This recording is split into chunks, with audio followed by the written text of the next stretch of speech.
As we already learned in the last video, there are 33 in Clair Obscur Expedition, many hidden bosses, and also some hidden items. Today, however, I want to show you which trophies you can all miss, and there are really a lot. If you really want to find everything, definitely follow the 100% guide on the channel. There I will show you all the locations 100% completely, and I would be happy if you give a thumbs up. Let's get started, because even in the prologue there are the first trophies that you can miss, a total of 3. If you don't talk to the Mimic and don't defeat him, you won't get all the music albums, because he already has the first music album at the beginning. And besides, you also get the trophy Mime play from him, of course, and that's why there are already 2 trophies at this point that you can miss if you don't find the Mimic at the beginning in the prologue. Because here you also get the music album, and then we don't have all the music albums. If you continue playing, you will get to the fairground relatively quickly, and here you can also miss the next trophy if you don't get the old key here. We can use it relatively late, namely when we are practically at Old Lumiere. At Expedition 42 checkpoint, we can walk along here and then use the old key. And as we noticed, the old key also has an important function which we only really understand at the very end of the act. We can almost find out, namely, if we walk along here, we can find a pipe at the edge back there where we can jump on, and we can already see that there's an item lying there which we naturally take with us, and then we let ourselves fall down here. And here we can then use the old key, and there you can already see a diary is hidden. And thus the trophy for all diaries would be, namely, also Virchen, Asmachem, Yachen, also screwed. And here is the survival diary, and thus you won't get all the diaries if you don't get the old key. But it gets really bad in the second act when you encounter Monoco, because here things get pretty critical.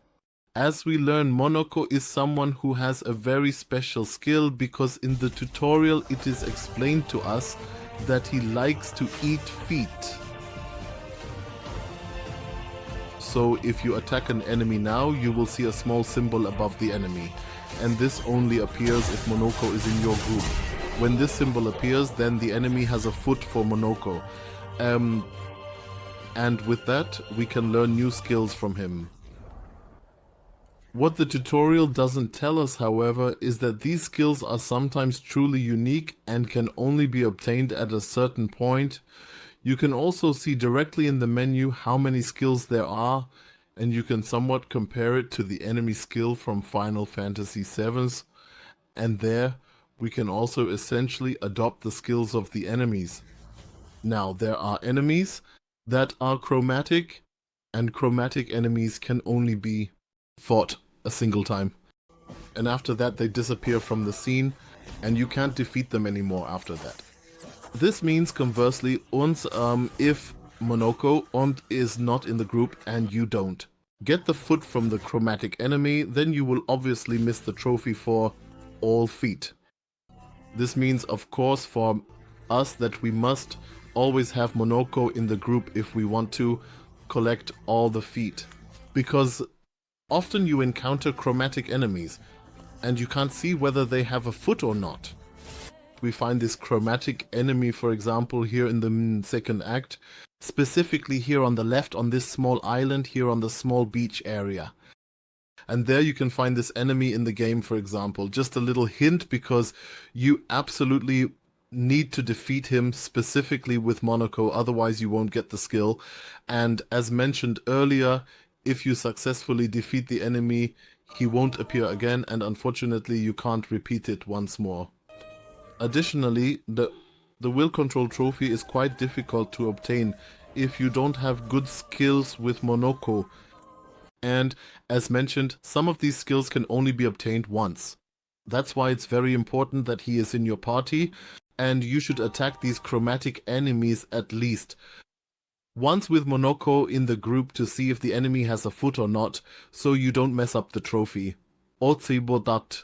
This chromatic enemy gives you a very special foot, which you can really only get once and You definitely shouldn't miss this, so you don't ruin the trophy, friends. As soon as Monoco is available in your party, you should definitely include him in the team, even if you don't like it and he has to replace one of your favorites. And I found the choice quite difficult. But since Monoco is so important for the trophies, do we have to include him in the group as Platinum Run Hunters? And if you want the trophies, unfortunately, you would have to do that too. However, Monoco is not that bad. If you have the right abilities, he becomes really strong and deals a good amount of damage. So, don't worry about the damage. Friends, of course you should visit the camp as often as possible and build the relationship status with the individual people there. And with everyone, because we need to get everyone to level 7. And that's only possible if we keep going back to the camp, especially after main missions, and build the relationships there. Build.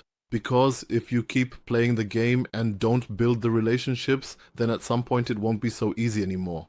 And that's why you should always do it on the side, at least after every main mission, so that you can later achieve the trophy. Remember that you can always load the game from the last checkpoint and also load save files that are further back. Friends, and I hope the video helped you. The 100% Platinum guide is of course available on the channel. Feel free to check it out and see you next time.